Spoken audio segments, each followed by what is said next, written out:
Hello everybody. How are we? Welcome to the NDIS Growth Hub.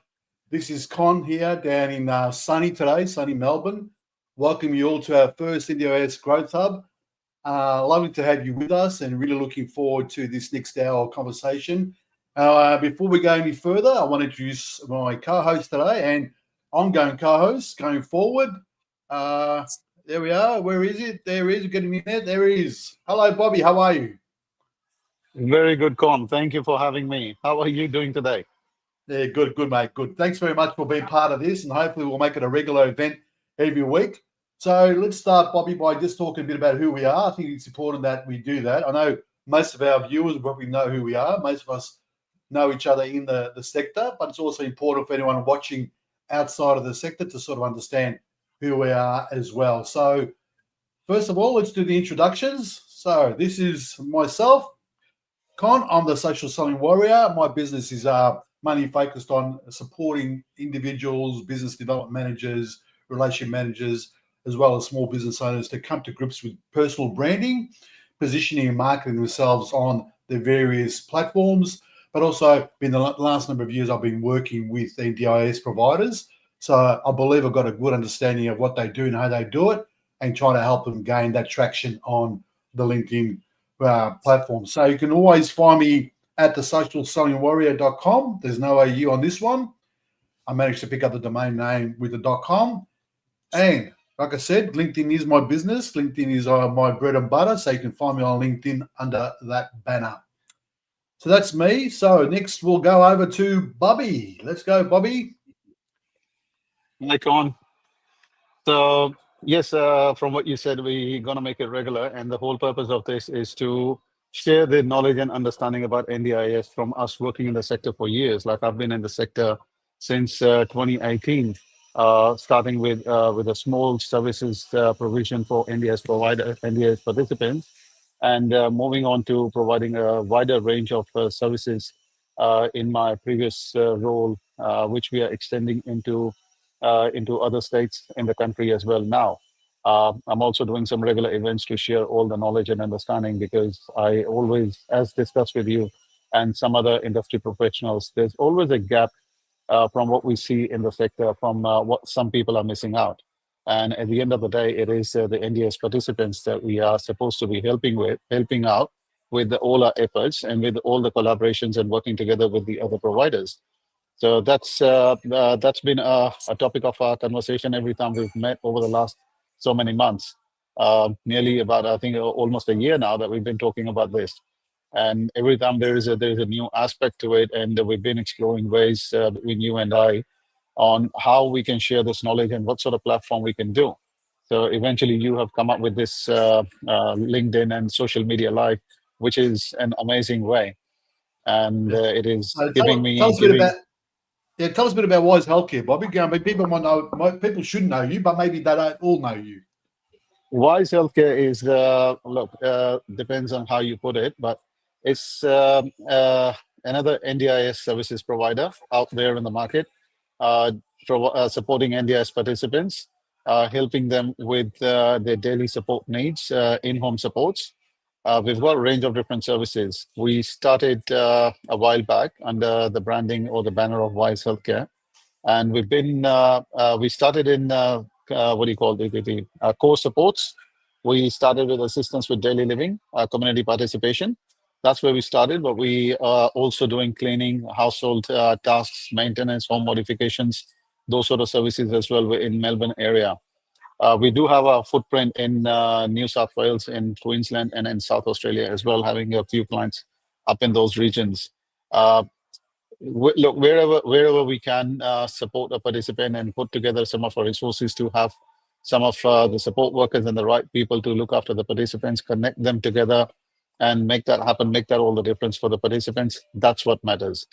We're trying to support the participants, and but at the same time, as we are gaining any sort of benefits, I'm always sharing those benefits with the industry as well, giving it back to the community in my way of extending that support to the NDS participants indirectly, even that is through the other providers sharing all the knowledge and understanding.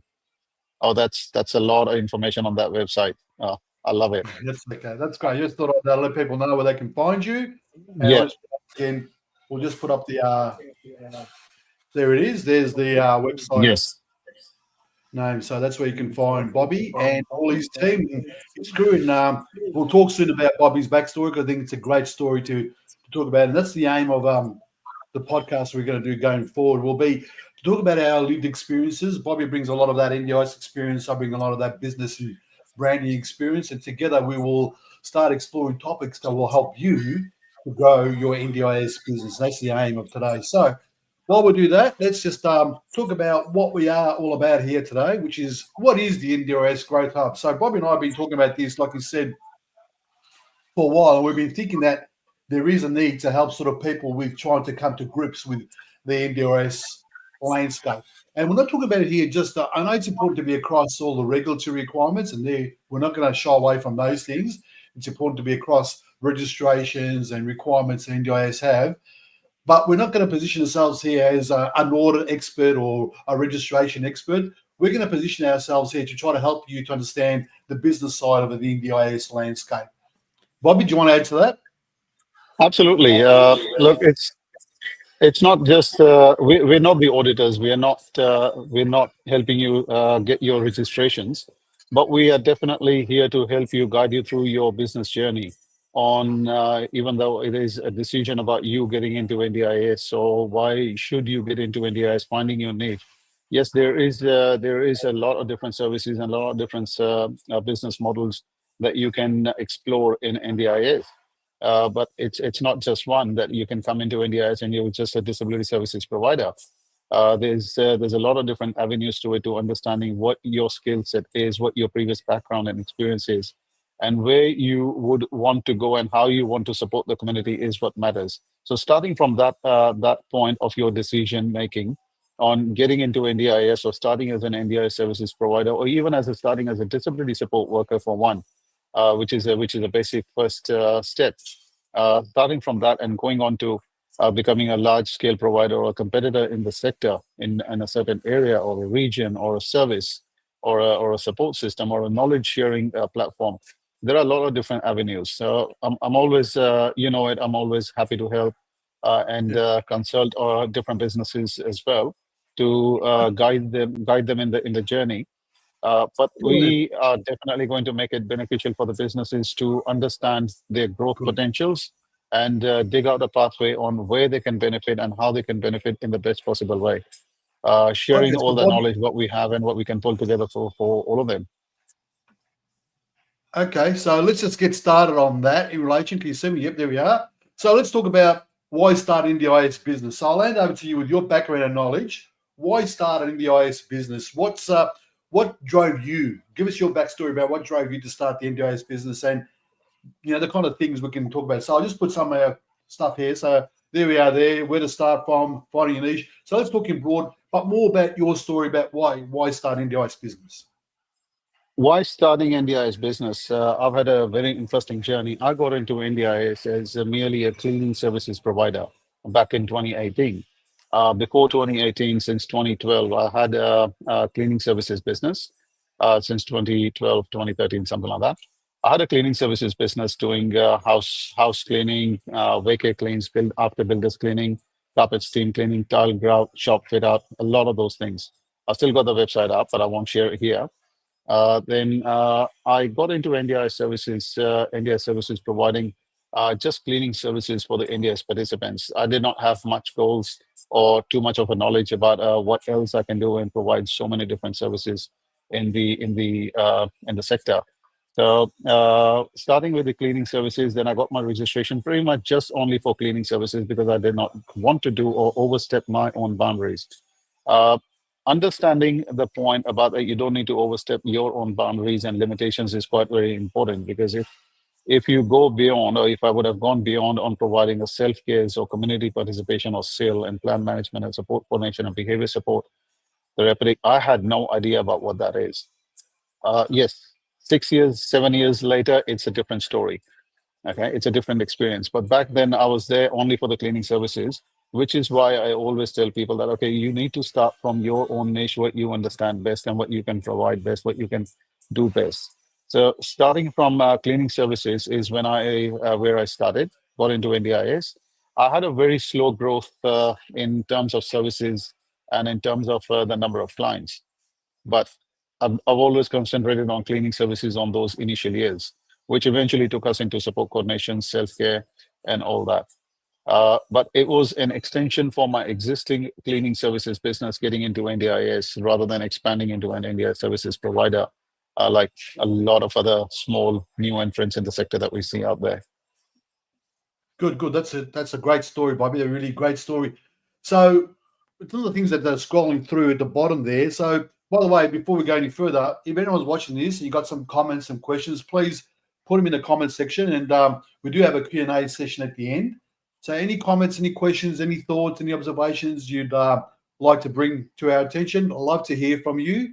Like I said, there is a comment section there. Put them on there, and we'll put you on the screen and show your question, and Bob and I will have a go at answering it. So, in relation to those things you talked about, Bobby, so some of the people I speak to in relation to their businesses, and I work with a couple of clients who are just starting out in NDIS, it's about finding their niche. So, how do you? I know you talked about your cleaning business and all that, but how did you find your niche? How did you end up where you ended up? Is it a bit of a journey? Is it a bit of a self-discovery? Is it a bit about getting some people in to help you? What are some of the things that people can do to find their niche, which we hear a lot about? Look, my niche has been about supporting people at any different level what I can. Whether that was in cleaning services, I was trying to find different ways to provide a better cleaning output. Uh, Yes, there are always mistakes when we're doing some cleaning for anyone. Not we can't make everyone happy no matter what we're doing. So it's my niche mostly has been about helping people with whatever they're looking for, whether that's a service that I'm providing, making it better, doing a research and learning from the process, or learning in the process and through the journey. It's different for everyone. Everyone's got a different niche.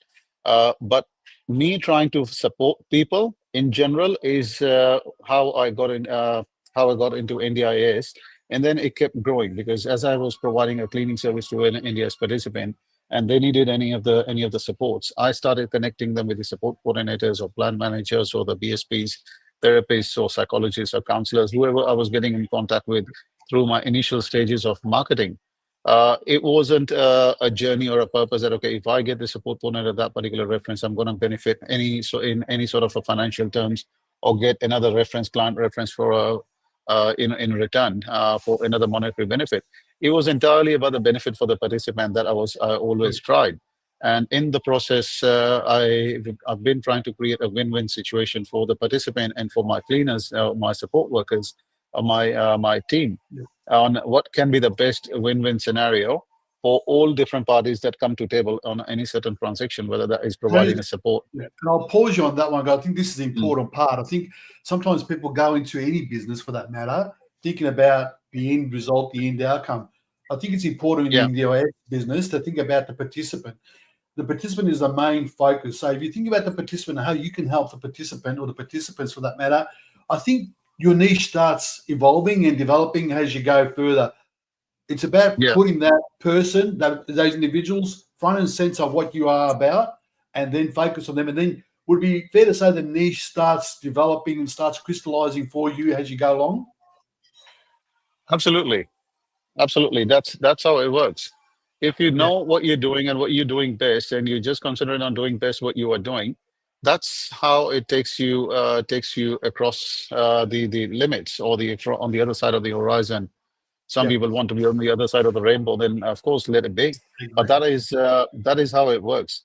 If you're concentrating on building up a niche or building up a niche or some sort of specialization which you don't have before, which we see, I've seen people coming from the trucking industry into the NDI services sector and nice dressed up and beautiful business card, which always has impressed me. I don't have that smart of a business card. They've got QR codes and everything. I mean, amazing website. I sometimes feel belittled with my website advice. Okay, like, wow, man, you got an amazing website, such a beautiful flow of information. But they are coming from a different background. They're coming either Yeah, from a trucking industry. They're coming from a profession of being a carpenter for the last 20 years. But come on, I mean, that's not your niche. You are a carpenter, and this is a service for a disability, people with disabilities with a highly complex healthcare requirements, and disability is not physical. So, a huge number of people, that 4.4 million numbers that's been going around. Huge number of those people are not physically disabled. They've got mental and intellectual disability. That is yeah, important to understand. So, what do we understand about that mental disability or intellectual disability or the challenges that we face day to day? I mean, do we yeah, even look around our own friends and family when somebody's throwing tantrums and sarcasm on why is somebody doing it? You know, yeah, it's a simple outlook or oversight. So, but people are not paying attention to that. They want to specialize in nursing because correct. even though they're coming from a carpenter's background, why? Because Yes, one of their friends, his wife is a nurse, and they've got a good going relationship. I was like, yeah, good luck, that's right. good luck. Let's Just see on how that you go one in there, 3 months. I think you make a very good point. So one of the things we talked about, you and I, for a while, has been the passion and the profit. And you know what drives people to make this choice. So can you just, so how do we balance the emotional drive with practical business considerations? So can you just, yeah, again, give us your experience, try to go back into your little memory here about how this evolved for you. But how do you balance the passion for what you do and the participant, and then also keeping an eye on the profit, the business? I think if you would have given me that question to sleep over, I would have come up with a better and more intelligent answer. But in the moment, straight away coming out of my mouth, I'd say there is no direct interrelation between a passion and a profit. You Yeah, can either be passionate about the wildlife photography, and which you won't make $1 million a month, or you can go after setting up a business just merely for profits for $1 million a month, which you do not have any passion in, yeah, which is completely money based, the revenue stream and the your 9 to 10 or 9 to 5 job that you're doing every day. On the other hand, how do I balance out things? Look, I've followed my passion about helping out people.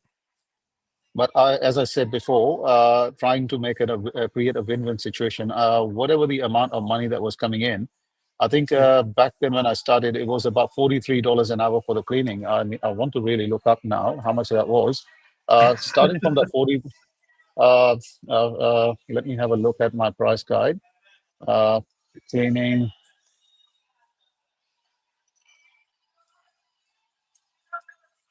Okay. So back then, according to the price guide, what I'm looking at, which came into effect on the 1st of July 2019, the cleaning Mm, services rate, going rate was, where is it? Uh, $49.16. But this is 2019. I'm talking 2018. So that was about 43 yeah. or 40, $47 or something like that. But Wow. even Yeah. in this, yes, and something that came into effect in 2020, that was 2020 was, uh, sorry, I'm looking at the wrong one. 2020 was $54.08. So let's see with the self-care, what are we looking at self-care? Because I know there was something that was very less that I was working with compared to what we are getting these days in the sector. Weekday daytime. Okay. Weekday daytime, it's here.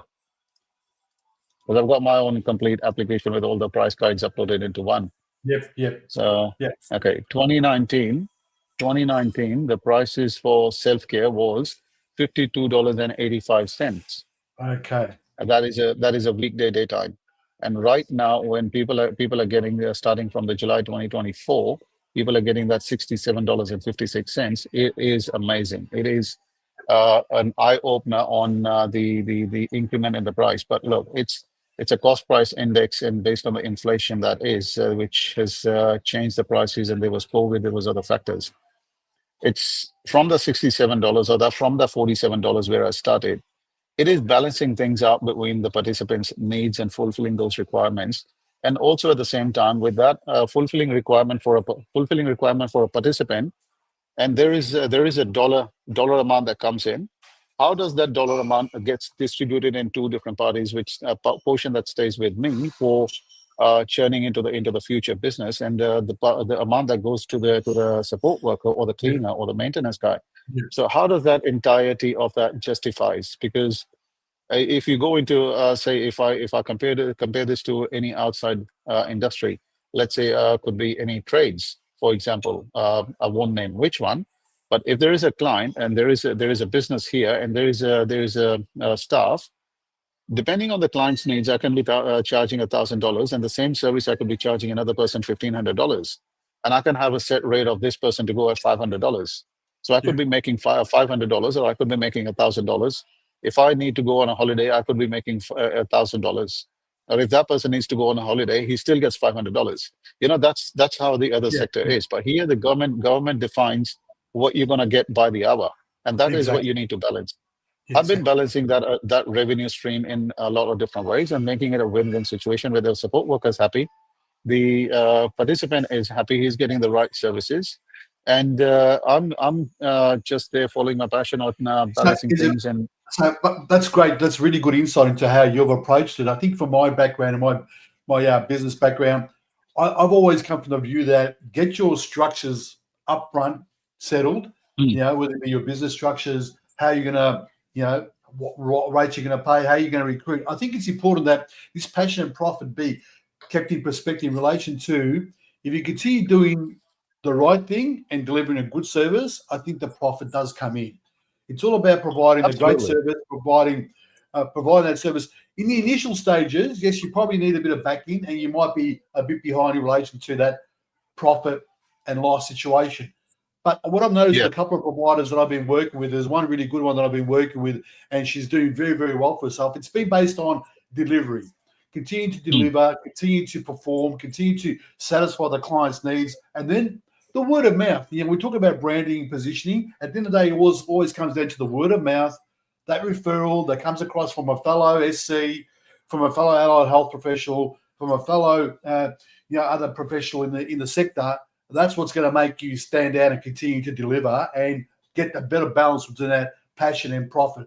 But my advice to people is start by providing that service, do it well and do it properly, focus on the participant, and over a period of time, if you do that properly, people will notice. The word gets around, exactly. people will notice, people will remember you, and as long as you look after the participant, people will remember you. So people will not, people sometimes, what's the old saying? People don't sometimes remember who you are, but they'll remember what you did for them.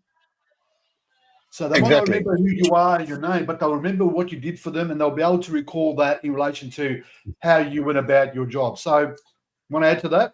Absolutely. Yes, two things. I'll come back to the second point after that. When you say you do the right thing and you look after the people, they'll remember you, and the profits come to you. I would want to change that word profits into benefits. So you Yes. do get the benefits out of it. Profits is a part of the business and the financials. How good are you to operate a calculator is what matters in with the finances. But the benefit, you do get the benefits out of it. You do get recognized about doing the right thing for whether that is for the participants or whether that is for the community or whether that is for your staff. Then if you do good and people remember you, that is another story which came to light quite recently. Uh, I had a support coordinator call me or contact me about a certain service, and I used to look after that particular participant years ago. They moved to another location, and I did not have anybody on books in that particular area for the service or the support that they needed.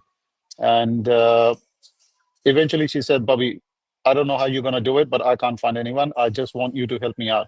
I've been working with this support corner as well for a while. I've been working with this participant for a certain period of time in the past. So I was like, okay, let me pull together some resources and see what I can put together.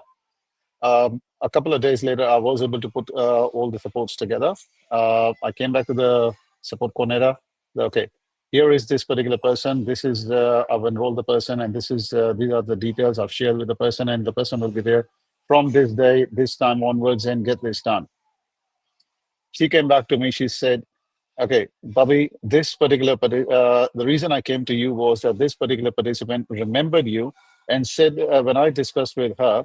that I cannot find anyone in that particular aspect. She gave me your name that, okay, if you can't find anyone, go to Bobby, he'll find you someone.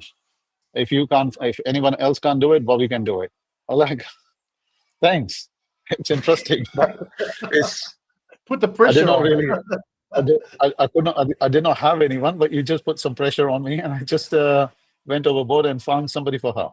But that's all That's I all right. did. But Yeah, it's once again, brings me back to the previous conversation we were just having.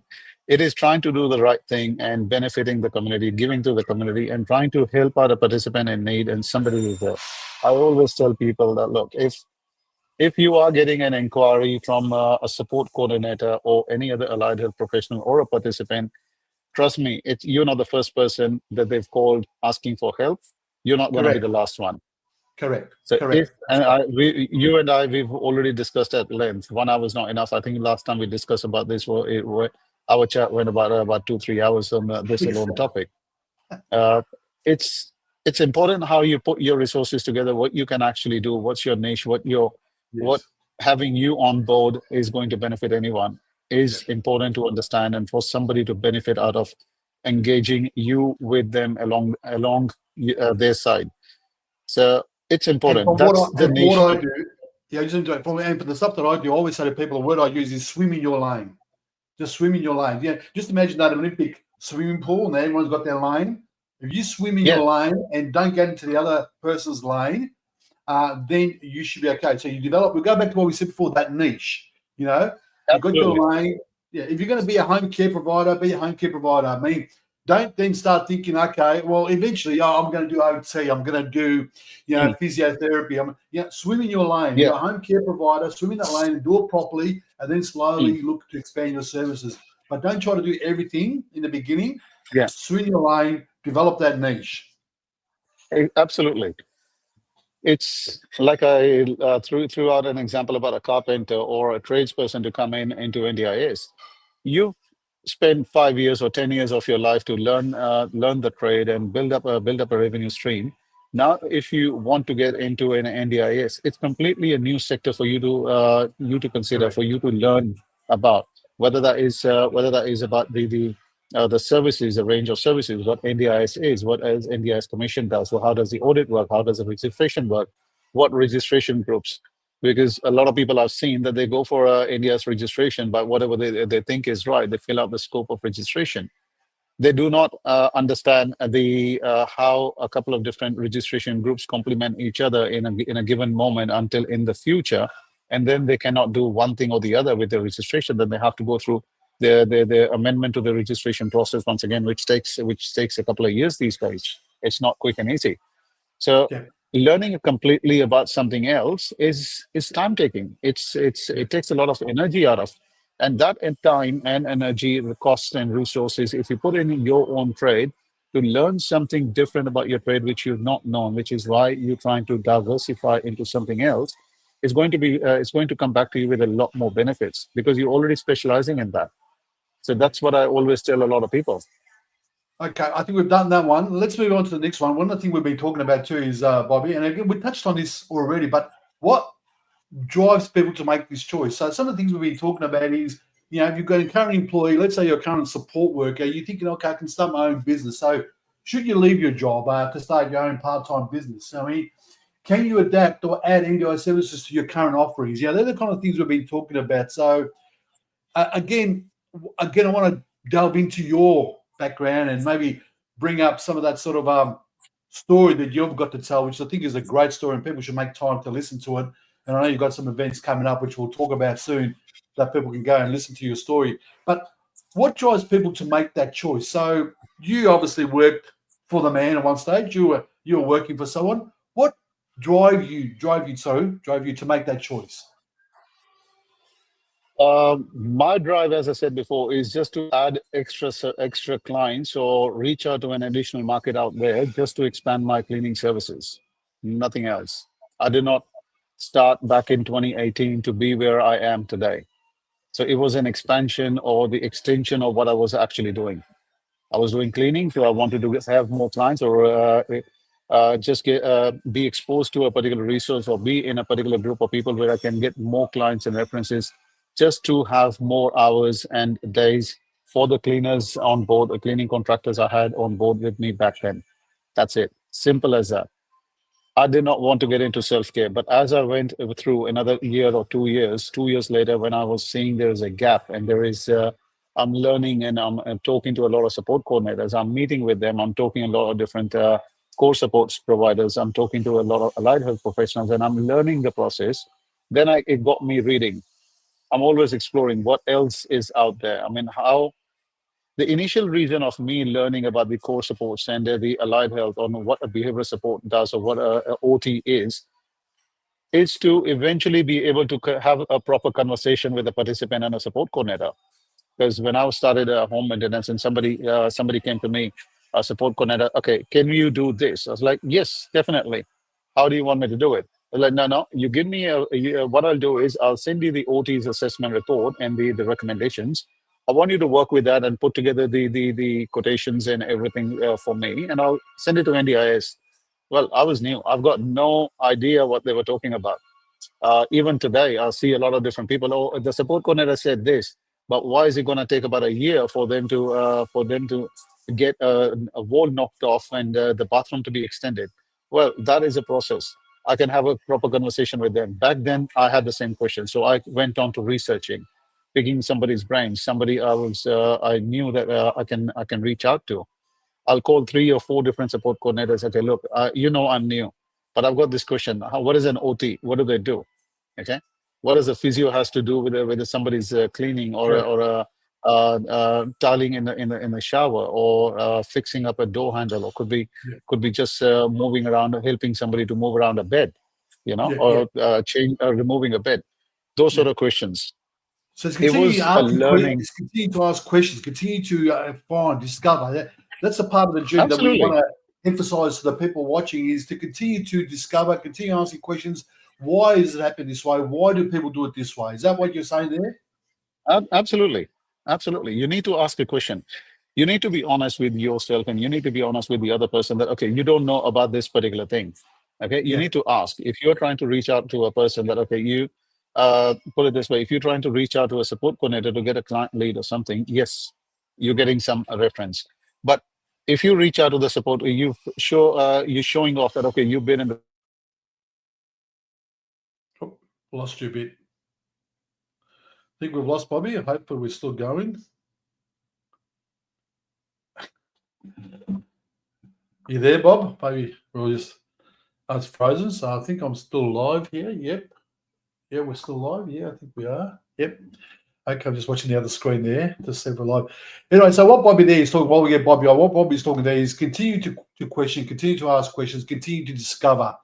So, and when you're making the choice about whether you start an NDIS business, think about what you're able to offer. Think about your niche. Think about the lane you want to swim in, and think about how you are going to be able to provide that service. So, if you're going to make the decision to move across and go across to your own business, then think carefully about, again, what are you good at?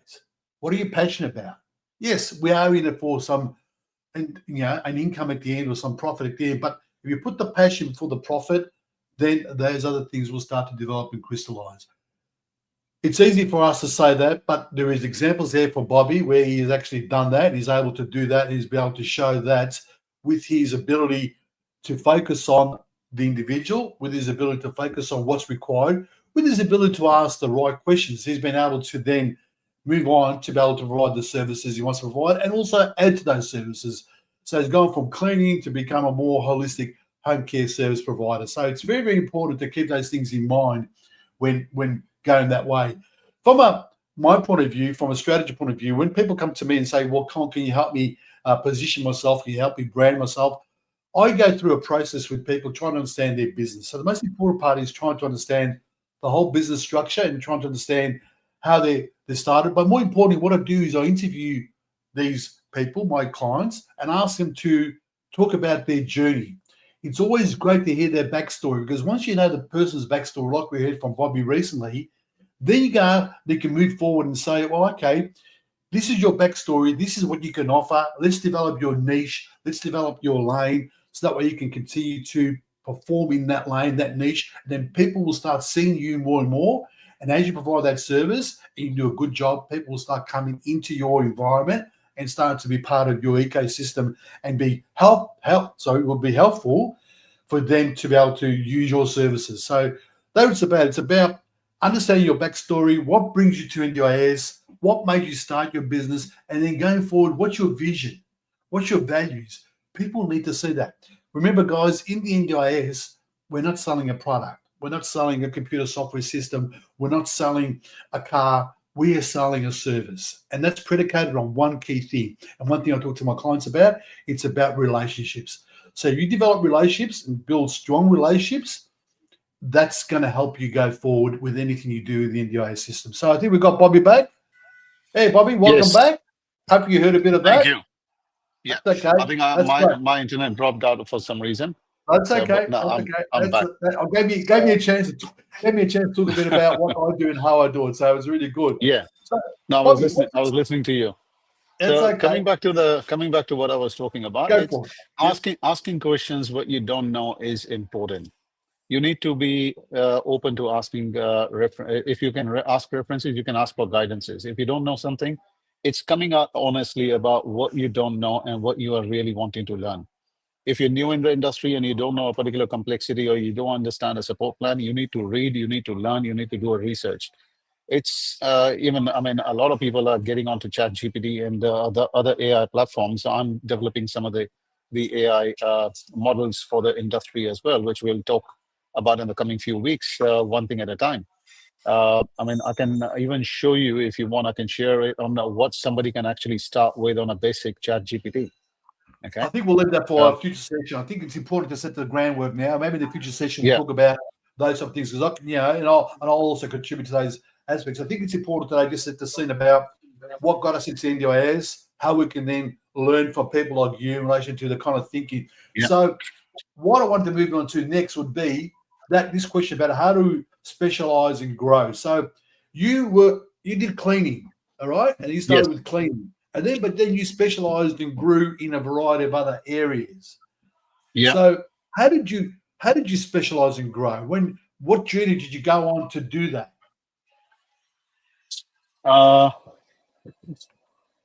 What journey I went through that? Yeah. So how did you? It's been. Yeah. Go for it. It's been quite a long journey. One little step at a time. Yes. So like I tell my team and a lot of different providers who see me and ask me for, Bobby, how can I do this? How can I make that happen? How can I achieve this? How can I do that? I tell them that okay, people from the outside the industry, I tell them is outside the NDIS sector. I tell them that, look, baby steps. Okay, don't try to jump the hoops or jump the complete process and just be the winner at the end of the line. There's no instant results. But put it this way: if you achieve one little thing a day, well, by the end of the month, you've got 30 things that you've achieved. Correct. Yeah. You've Correct. got 7 things. You are 7 steps ahead of yourself and many others who are still thinking about how do you do this? How do you do that? Correct. You know, like if you're setting up, I'll put your picture and your video as an example. Okay. Just what people are looking at now and what I am looking at now. Okay. Con, you shaved up. That's one thing. Okay. That's what they will see. Okay. You've done your shave. Okay. And I've done my trim. Okay. Now, second thing people will notice the color of your shirt and the logo that's on your shirt. It doesn't take a day to get it done, but it takes a day to take a step to finalize a logo. Then it is something you sleep with the design. Then you finalize the color the next day. Then you get the placement. Then you think about printing it on a shirt. Then you then finalizing that decision then is a task. It's an achievement about finalizing a decision and making peace with it. Okay, I need 5 shirts with my logo on them. Then it is the process about finding a printer. Even if in a particular day you can't find a printer, but you've done all the research about reaching out to different printers, asking for quotations and start putting it together by the evening, that's another task accomplished. Next day you place an order. It's printer who's going to take about a week or 2 weeks to send you the shirt. But then in the meanwhile, you think about, okay, where do I host this live stream? Yeah. You do your research, which takes another few days. But every research, every day, it is an achievement because you know something more which you did not know last week. Correct. Correct. And then you create the background where you what I see in the background, Yeah. the NDIS and stuff. It's all I about mean, continue learning, isn't it? Continue learning, continue to explore. I mean, I've done a few LinkedIn lives, but I'm always learning different things about their LinkedIn lives, and I think it's a great platform, and I think people should be using a lot more, especially people like ourselves who are into business-to-business relationships. I think this is the best platform that I've seen that allows you to connect, interact, but also be able to take that conversation to the next level, which is that face-to-face conversation. And I think by doing things like LinkedIn Lives, by doing things like even just video, by posting some information about what you do. And like I was saying before, some of the clients I work with at the moment, the first thing we do with them, they may be in NDIS for a while, but we told their story. I think once people know where you came from, they are happy to join you on your journey going forward. Now that we know where Bobby has come from, we know his journey, we know where he's been, I have a more deeper, I suppose, connection with him in relation to if I want to go and work with Bobby or tap into his services, because I know he's been there. I know he's traveled that road. I know that he's stepped on those pebbles and sort of slipped a bit, and he's slipped a bit here and he's slipped a bit there, but he's continued to focus on his journey. And that's what I think it's important, that we are developing relationships. That's why I said when you were off that it's important to develop relationships in this sector, not try to sell, not try to push. It's about developing a relationship. It won't happen overnight. It won't happen in a week. But remember what we said, people will remember how you made them feel. And if you make them feel special, and that's what you do very well, Bobby. And I mean this honestly because I've been to some of your events. You make people feel happy, you make people feel special.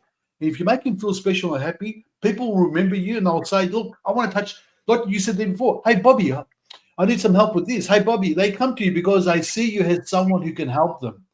And that's what we're doing in NDIS. It's about relationships. It's about establishing that rapport and that credibility for you then to be able to work with people. I'll hand it over to you. absolutely. Look, I have benefited from the industry in ways more than one, and it is a process from learning to action. So, okay, you learn something about NDIs, but what do you do about it? Yes. You know, so you can take a particular action, but you just stop after the learning. You did not take any action about it. Okay, Correct. you decided like 6 months ago that okay, you want to be into an NDIS. Last year you rented out a house and you've been paying $3,000 a month of the rent and you paid another $10,000 to set up the house because you want to get into sale. Yes. Well, you've spent $50,000 in the last 1 year. What did you do about it? Yep. Okay, but it's a house that is sitting there is not going to sell. So what's an action that you took? Nothing. Correct. Yes. You know. Good So, point. This is a but good then, example. but This is then a very good example. when I talk to somebody, okay, what did you do about it? They ask me, okay, Bobby, what can I do about it? I don't know what you can do about it. Sell the house, buy the house, you know, sell the bricks, take out the tiles, sell the plumbing. I don't know what you want to do. Okay. You want to participate, then go out and talk to people, talk to providers. Correct. I've got the reason I've got my events the way it is titled is NDIS collaboration, knowledge exchange, and networking. The first thing is the collaboration. So people need to be working together. Then share the knowledge about what they know, what the other person can benefit from. Because look, if you are in an NDS provider and I'm an NDS provider, trust me, we two are not going to get the cross our paths and have the same participants together. So yeah, collaboration and networking event. This is one. So we're getting a good. By the way, we're getting a very good the turn up for this one. So if somebody's not purchased the tickets, there's only limited number of tickets or spots that's left available. I won't disclose how much, but it's going to be a good start of the new year. And this 25 is going to be creative, and there's going to be a lot of different people. I've got James Loveday and Tanya Gomez talking. We've got a different subjects and everything. It's going to be very interesting. I'm not at liberty to disclose it here now at this stage, but it will be on the day. Now, coming back to the point about the action and sharing the knowledge, what I was talking about, if Con, you are an NDIS provider, you are your specialization, and I've got my specialization. We two are not going to cross paths, whether that's a client or whether that's just the connections that we have with the support coordinators, who's giving you a client, who's giving me a client, because somebody's going to like you and somebody's going to like me. Okay. Correct. If I try to steal your client, okay, and I try to poach a support coordinator who's giving you the participants or references, and I would do it smartly. Okay, I would do it very smartly, and the other person will actually pick on that. Okay, I'm trying to take away the business from Con, but the reason they are giving you the business is because they like you, they trust you, they have entrusted a person's support to you like one of the family members, like somebody that we are supposed to be caring for. And if they would have known about me or heard about me, and if they would have entrusted that particular care to me, they'll give it to me. They'll talk to me because it's the actions that speak louder than words. It is not the marketing that at the end of the day matters. So you get a reference how well you look after the clients and how many actions you take. But when some people ask me, what can I do about it? I was like, look, you know it best. What you can do about it, you know what you are not doing about looking after the particular participant and what you need to be doing about that particular care arrangement that you have been entrusted. So find the gaps, learn from your mistakes, build up a better process. Just do it. I'm So, learning and Bobby, I'm doing something every day. I want to take a little step backwards because we talked about getting out there and finding things, and we showed the event that you're doing. Why is it important to people to go to such events? Whether it be your event, I know we're here, it's your event, but you and I go to a lot of other events as well. So why is it important for people to, especially one starting out in the business, starting out? Why is it important for them to go to events, network? And we talk about networking. There's networking and there's selling, from the stage. So why is it important for people to attend these events, and what do they get out of it? I mean, you talk to a lot of people at your events. They give you feedback. What do they enjoy about these events? Look, it is the knowledge and the understanding and the insights that we come from. Tanya Gomez is coming from a perspective of an auditor and audit consultant. Yep, James Loveday has, I've always looked up to James. I was talking to him yesterday, and I'll say, look, James, I look up to you in a manner that I can't explain. You know, the yep, amount of knowledge that he's got, the amount of travel he's done, and the people he's met. It is amount of information that he's got to himself. But that correct, huge range of amount of information is not going to help James all by himself or to himself to benefit in the best possible way. Like correct. he knows details and fine print about 50 different things. But if he's going to be as a human or as a person, even if he is going to put that experience or that knowledge to use, or Tanya talks to like hundreds of people every month. Yes, And if Tanya or James or you speak to like 50 different people every day, yeah, if any one of you people are going to put all that knowledge and experience into practice and create a business out of it, and you know where people are falling short, you can't do everything. You can no, end up doing 10 things at the best. What about correct, the knowledge about the 40 other aspects about the whole experience, yeah, your own understanding and research about where people are falling short, or the learning from that discussion? Somebody can benefit from it. That yeah, is what we are doing. That is what I'm doing. I cannot yeah, support 4 million or 5 million and the disabled people in the sector. I cannot expand into countries like New Zealand and something like many other businesses and companies and business development managers can actually do. Those expansions and leading and reaching out to those increased number of the disabled people and the aged and the children and the people in the other medical health requirements, and could be anything, TSC, there's DVA. People can benefit from understanding that particular knowledge. Now, if what I'm talking about at Caroline Springs, I'll just give that. I won't take the liberty to discuss on what James and Tanya is talking about at this stage. I'm talking about leveraging cross-departmental skills and specializations into the business's growth. How you can, how your accounting team helps you to grow your business. Now, I'm talking completely about marketing perspective. I'm not going to be talking about how the financial management and budgeting and reports work together. It is entirely your accounting department, your and the other departments per se, how that works, and how does your management helps is even for a bigger organization. What is the management's perspective, and how does that assist and support the marketing initiative in an organization on a certain level? It's going to be Correct. something very interesting, which is coming from a lot of different knowledge that I put together in practice in the years before me, and I'm still learning on how still to balance out those things in different departments and like different with different people and perspectives. It is a sharing of the knowledge where the other person can benefit. Maybe another person is not able to provide that right sort of a support to a participant, because balancing out between those 3 to 4 or 5 or 6 different departments, or that department heads, they're not able to do it right. It can benefit them, and that participant can get a better support out of it. Yeah. What And I've I been, how I benefit. yeah, and I've no, I've been to your events, Bob. I just want to stop in there and say I've been to your events, and I think in the beginning, I sort of wondered about it, like we all do. You know, what's going to be the outcome here? What am I going to get out of this? And I say to people, that's why I highly recommend a Bobby Singh or a Wise Healthcare vet, because what I find with your events, Bobby, is yes, there is some interaction with the audience in relation to the services that the variety of the speakers provide. But what I like about the event is that it allows for pure networking. And as a new provider, one thing I think um, people look for is the ability to meet other people.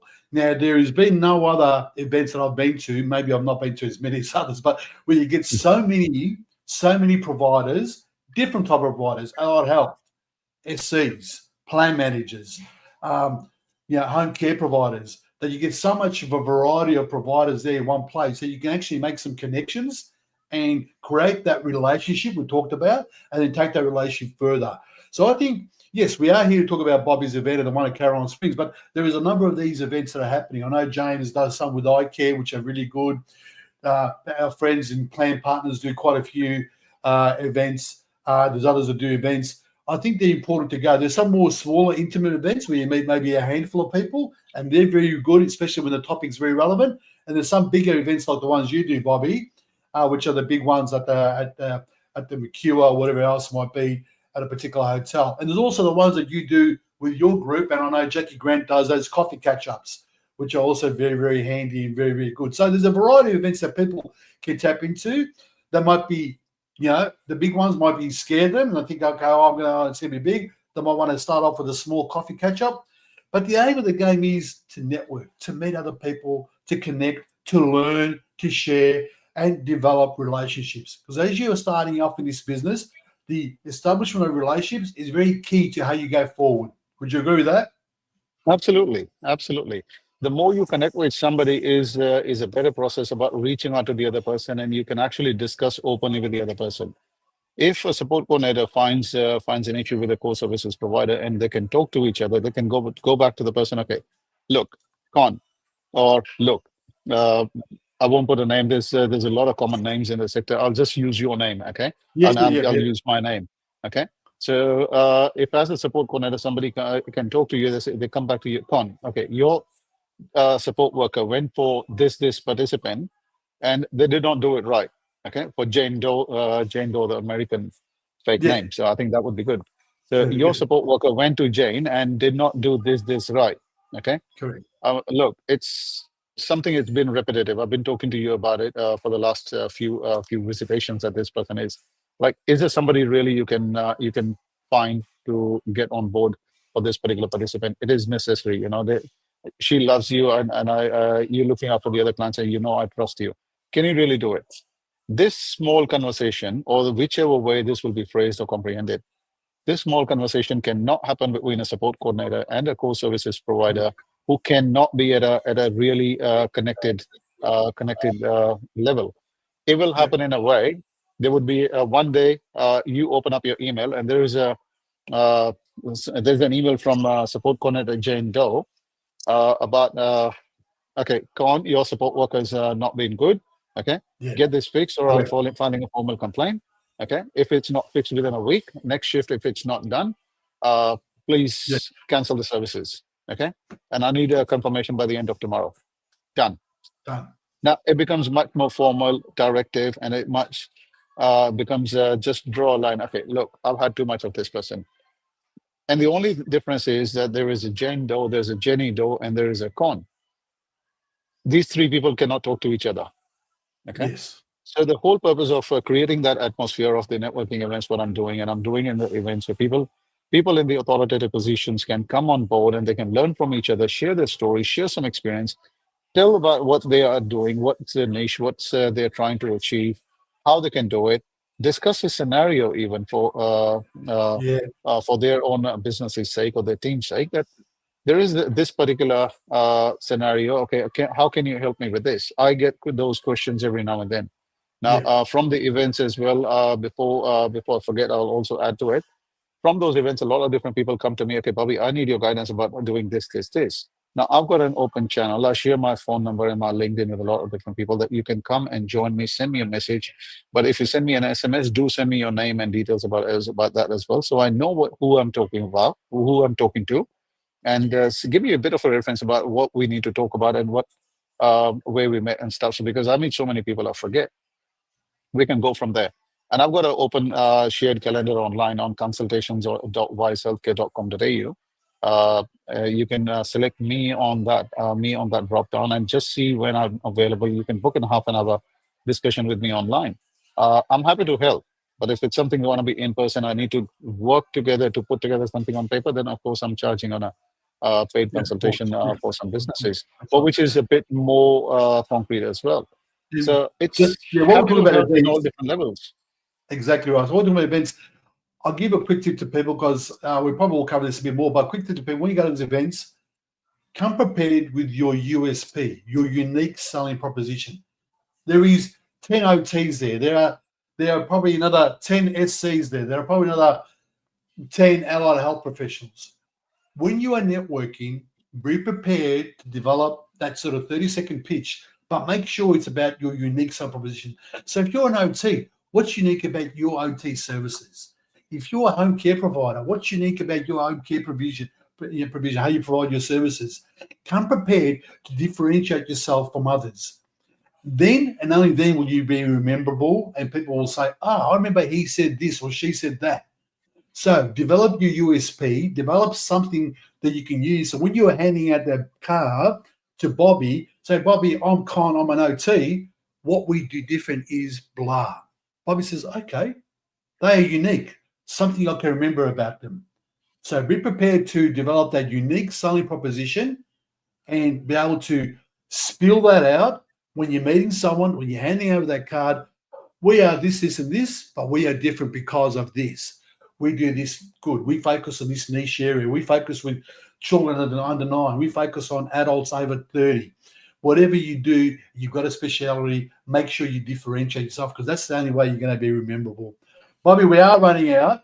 I want to see if there's any questions from anyone. I don't see any questions in our chats anywhere. So if people got any questions, look, I'm sure you'll be definitely be getting a lot of different calls from your network on LinkedIn as well about different questions from this discussion and everything. So try to put those questions together. we And will. my We will. suggestion is that next week we will start with answering some of those questions, addressing those, Yes, and we will run a couple of scenarios on a few things on correct. how somebody can even where you were just closing about reach out about tell them about your USP. We will Yeah, discuss about how somebody can identify their own USP and a few other ways.